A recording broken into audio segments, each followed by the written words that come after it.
അസ്സാം വലൈക്കും ഗൈസ്. നമുക്കൊരു ഫെയർവെൽ പാർട്ടി കണ്ടാലോ? നിങ്ങൾ വിചാരിക്കുന്നുണ്ടാവില്ല ഇതെന്താ എത്തനിക് ഡേ ആണോ, എത്തനിക് ഡ്രസ്സ് എത്തനിക് വെയറൊക്കെ ഇട്ടിട്ട് ഞങ്ങളൊന്ന് എത്തനിക് വെയറിൽ പിടിക്കാമെന്ന് വിചാരിച്ചു. ഫെയർവെല്ലാണെങ്കിൽ ഇപ്പം എന്താ എത്തനിക്കിലൊക്കെ നമുക്ക് നിന്നാലല്ലേ. എന്തായാലും ഒക്കെ എത്തനിക് ഡേ ഉണ്ടായില്ല. അപ്പോൾ നമ്മളിങ്ങനെ ക്ഷീണമുണ്ട് ആ സങ്കടമുണ്ട് തീർത്തു എന്ന് പറയാം അല്ലേ. ഇത് ഞങ്ങൾ അകത്ത് കയറിയിട്ട് ഞങ്ങൾക്ക് വെൽക്കമായിട്ട് കിട്ടിയത് ഇതാണ്. ഡയറി മിൽക്കും ഞങ്ങൾ ഫോട്ടോ ഒക്കെ ക്യാപ്ചർ ചെയ്തിട്ടുള്ളൊരു നല്ല അടിപൊളിയായിരുന്നു കേട്ടോ. ഫുള്ളായിട്ട് ഞങ്ങളെല്ലാ മൊമെൻറ്റ്സും ക്യാപ്ചർ ചെയ്തിട്ടാണ് അവർ ഒരുക്കി വെച്ചത് കേട്ടോ. ഓരോന്നും കാണുമ്പോൾ എന്ത് ഭംഗിയായിരുന്നു എന്ന് പറയുമ്പോൾ നല്ല രസമായിരുന്നു കേട്ടോ. ഭയങ്കര ഇമോഷണൽ ആവാനുള്ള എല്ലാ സീനും നല്ല ഉണ്ടായിരുന്നു. പക്ഷെ ഞങ്ങൾ ഈ ഫെയർവെൽ നടക്കുന്നത് നോമ്പിൻ്റെ ഒക്കെ മുന്നെയാണ് കേട്ടോ. അതുകൊണ്ട് തന്നെ ഞങ്ങൾക്ക് അത്ര ഇമോഷണൽ ആവാൻ പറ്റിയില്ല.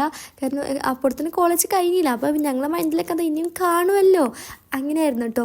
പക്ഷേ ഇപ്പോൾ ഇത് കാണുമ്പോഴല്ലോ സത്യം പറഞ്ഞാൽ ഭയങ്കര ഇമോഷണലാവുണ്ട്. കണ്ണിന്നൊക്കെ വെള്ളം വരുന്നുണ്ട് ഇങ്ങനെ വോയിസ് ഓവർ കൊടുക്കുമ്പോൾ തന്നെ. പക്ഷേ ഇതിങ്ങനെ കാണുമ്പോൾ നമുക്ക് നമ്മളെ തന്നെ മിസ് ചെയ്യാണ് ഗൈസ്. 3 വർഷം എത്ര പെട്ടെന്നാണ് കഴിഞ്ഞു പോയത്. ഓരോ നിമിഷവും നമ്മൾ ആസ്വദിച്ചിട്ടുണ്ടെന്ന് ഇത് കാണുമ്പോൾ തന്നെ നമുക്ക് മനസ്സിലാവുക. ഇപ്പോഴത്തെ ഞാൻ പറയാം, ഇപ്പോഴത്തെ യുജി കുട്ടികളോട് ഞാൻ പറയാണ്, നിങ്ങൾ ഓരോ നിമിഷവും നിങ്ങൾ മാക്സിമം എൻജോയ് ചെയ്തോളി. ഇപ്പോഴും നമുക്കതിൻ്റെ വാല്യൂ മനസ്സിലാവില്ല. നമ്മൾ ആ കോളേജിൻ്റെ പടി ഇറങ്ങുന്ന സമയമുണ്ടല്ലോ, അപ്പോഴായിരിക്കും നമുക്കതിൻ്റെ വാല്യൂ മനസ്സിലാവുക. എത്രത്തോളം നമ്മളവിടെ ജീവിച്ചിരുന്നു, എത്രത്തോളം നമ്മളവിടെ ഹാപ്പി ആയിരുന്നു എന്നുള്ള കാര്യം. ഇനി നമുക്ക് ഈ ഫ്രണ്ട്സിനെ ഇതുപോലെ നമുക്ക് അടുത്ത് കിട്ടിയില്ലേ ഒന്നുമില്ല. ഇനി വല്ലപ്പോഴൊക്കെ നമ്മൾ കണ്ടു, വല്ലപ്പോഴൊക്കെ കേട്ടു അല്ല, എപ്പോഴെങ്കിലും വല്ല മെസ്സേജിലും ഒരു ഹായ് ഹലോ അത്രയ്ക്കല്ലേ ഇനി ഉണ്ടാകത്തുള്ളൂ. അന്ന് നമ്മൾ എങ്ങനെയൊക്കെ നടന്നതായിരുന്നു അല്ലേ.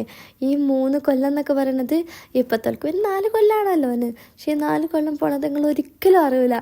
ലാസ്റ്റ് കൊല്ലം നമ്മളായിരിക്കും ഇത്ര പെട്ടെന്ന് എല്ലാം തീർന്നല്ലോ എന്നുള്ള മൈൻഡ് നമുക്ക് വരുന്നത് തന്നെ.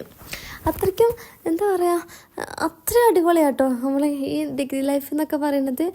അന്നൊക്കെ വിചാരിച്ചിരുന്നു എന്ത് ബോറാണിത്, എന്ത് ഓരോരോ ഭംഗിയില്ലല്ലോ, ഇതാണോ നമ്മൾ കോളേജ് ലൈഫ് നമ്മൾ ഉദ്ദേശിച്ച പോലെ ഒന്നും അല്ലല്ലോ എന്നൊക്കെ വിചാരിച്ചിരുന്നു. പക്ഷേ ഇപ്പം മനസ്സിലാവുന്നുണ്ട് അതൊക്കെ രസമായിരുന്നു എന്നുള്ളത്. പ്രത്യേകിച്ച് ഞങ്ങളുടെ ട്രിപ്പ് അതൊന്നും വരെ പൊളിയായിരുന്നു കേട്ടോ. ഈ ട്രിപ്പൊക്കെ നമ്മളെല്ലാവരും പോകണം. ഡിഗ്രിയിൽ നിന്ന് മാക്സിമം എല്ലാവരും പോകാൻ നടക്കുക. പിന്നെ ഞങ്ങൾ കേക്കൊക്കെ മുറിച്ച് നല്ല അടിപൊളി പ്രോഗ്രാമായിരുന്നു. എനിക്ക് ഞങ്ങളെ ജൂനിയേഴ്സ് തന്നെ കേട്ടോ. നല്ല അടിപൊളിയായിരുന്നു. ഞാൻ പറഞ്ഞല്ലോ ട്രിപ്പിൻ്റെ കാര്യമൊക്കെ മാക്സിമം എല്ലാവരും പോകാൻ നോക്കാം. മാക്സിമം നമ്മൾ എൻജോയ് ചെയ്യും. നമ്മൾ ഏറ്റവും കൂടുതൽ അടുക്കുന്നൊരു ടൈമും കൂടിയാണ് ഈ ട്രിപ്പ് പറയുന്നത്. ഞങ്ങളുടെ ഡിഗ്രി ലൈഫ് എന്ന് പറഞ്ഞാൽ ഒരിക്കലും ഈ 3 മിനിറ്റിൽ ഒതുക്കാൻ പറ്റുന്നതല്ല കേട്ടോ. ഇതിൽ ഞാൻ കുറച്ച് മാത്രമേ ഉൾപ്പെടുത്തിയിട്ടുള്ളൂ. പിന്നെ ഓരോരുത്തരും ഇങ്ങനെ അഭിപ്രായം പറഞ്ഞോ കാര്യങ്ങളൊക്കെ ഉണ്ട് കേട്ടോ. ബാക്കി നാളെ വരും കേട്ടോ. അപ്പോൾ അത്രേ ഉള്ളൂ.